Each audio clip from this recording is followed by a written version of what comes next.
थेट जाऊया, दत्तमामा भरणे बोलतायत. निर्णय हा होणार आहे असा कुठलाही विषय कुठं आज झालेला नाही. फक्त इच्छुक जे इच्छुक आहेत ते इच्छुक सगळेजण येऊन दादांना भेटतायत आणि आपल्या भावना व्यक्त करतायत. त्या बाबतीमध्ये आज तरी अजून निर्णय झालेला नाही.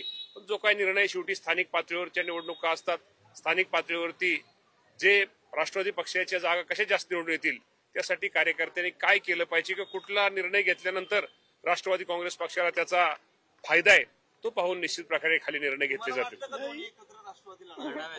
म्हणजे आज या बाबतीमध्ये अजूनही तिथं सगळे अजून प्रत्येक तालुका वाईज ह्या गाठीभेटी चालल्या आहेत.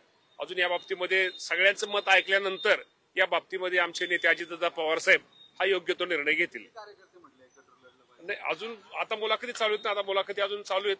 प्रत्येक तालुका वाईज भेटतायत, अजून हे करतायत.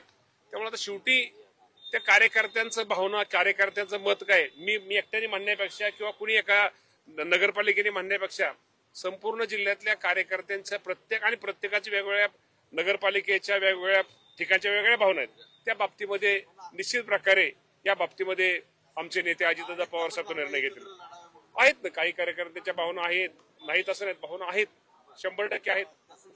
काही ठिकाणचे भारतीय जनता पार्टी बरोबर एकत्र कमन आहेत, काही ठिकाणचे शिवसेनेबरोबर एकत्र लढवा, पण काही ठिकाणच्या भावना आहेत. त्यामुळे प्रत्येकाच्या भावना आहेत. पण या बाबतीमध्ये निर्णय अजितदादा साहेब, पवार साहेब आणि सुनील तटकरे साहेब आणि प्रफुल्लभाई पटेल साहेब घेतील. चंदगडमध्ये जसं झालं एकत्र दोन्ही पवार एकत्र आलेले आहेत तसं या पुण्यात जिल्ह्यामध्ये किंवा जेजुरीमध्ये मगाशी मी तुम्हाला तेच पुन्हा सांगतोय की या बाबतीमध्ये अजूनही कार्यकर्त्यांच्या भावना, कार्यकर्त्यांचं मत ऐकलं घेतलं जाते आणि त्या सगळ्या भावनेचा आदर करून शेवटी आम्ही सगळेजण महायुती म्हणून आज सगळे बरोबर आहोत.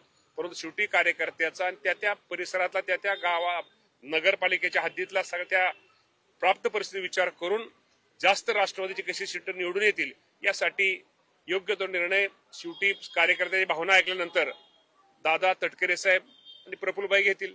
मामा तुम्ही मुख्यमंत्री म्हणतायत की जिथे युती होणार नाही तिथे मैत्रीपूर्ण लढती करू, एकमेकाच्या विरोधात टीका करणार नाही. मात्र महायुतीमध्ये तुम्ही असं म्हणताय की कार्यकर्त्याच्या भावना आहेत दोन्ही राष्ट्रवादी महायुती म्हणून मी काही ठिकाणी भाजप सुद्धा एकत्र युती करावी, काही ठिकाणी शिवसेना शिंदे साहेबांच्या गटावर सुद्धा एकत्र ही करावी. शेवटी कार्यकर्त्यांच्या सगळ्यांच्या त्या भावना आहेत.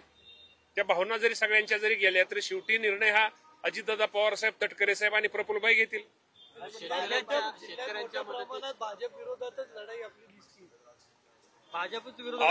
अजून आता मुलाखती चाललेल्या आहेत. अजून मुलाखती सगळ्यांचं मत ऐकल्यानंतर या बाबतीमध्ये अजितदादा पवार साहेब, तटकरे साहेब, प्रफुल्लभाई निर्णय घेतील. चौकशी कशी होणार अजितदादा जर का पालकमंत्री अजित पवार असतील तर या बाबतीमध्ये मी तुम्हाला आजही प्रामाणिकपणे सांगतो, या बाबतीमध्ये आमचे नेते अजितदादा पवार साहेबांनी दुसऱ्या दिवशी तिसऱ्या दिवशी खुलासा केलेला आहे.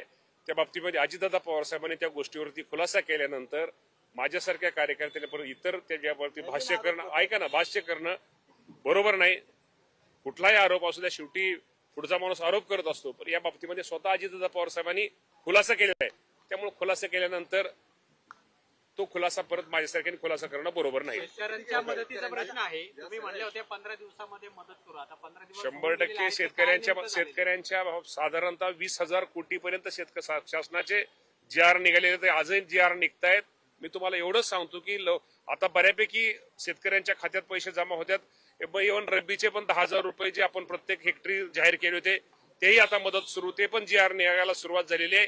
त्यामुळे ज्याप्रमाणे राज्याचे मुख्यमंत्री देवेंद्र फडणवीस साहेब, एकनाथजी शिंदे साहेब, अजितदादा पवार साहेब या सर्वांनी जे शेतकऱ्यांना एक घोषणा केली होती, स्वतःही तिघे पण स्वतः शेतकऱ्यांच्या शेतकरी अडचणीच्या काळामध्ये, दुःखाच्या काळामध्ये प्रत्येक गावाला, प्रत्येक शेतकऱ्यांना भेट दिली होती आणि त्यांनी जे आश्वासन दिलं होतं, जे सरकारने पॅकेज जाहीर केलेले शेतकऱ्यांना मदत मानण्यापेक्षा सहकार्य करण्याचं, त्या बाबतीमध्ये सरकार कसोबर हे करणार नाही. शेतकऱ्यांना संपूर्ण रक्कम, संपूर्ण मदत ही दिली जाईल.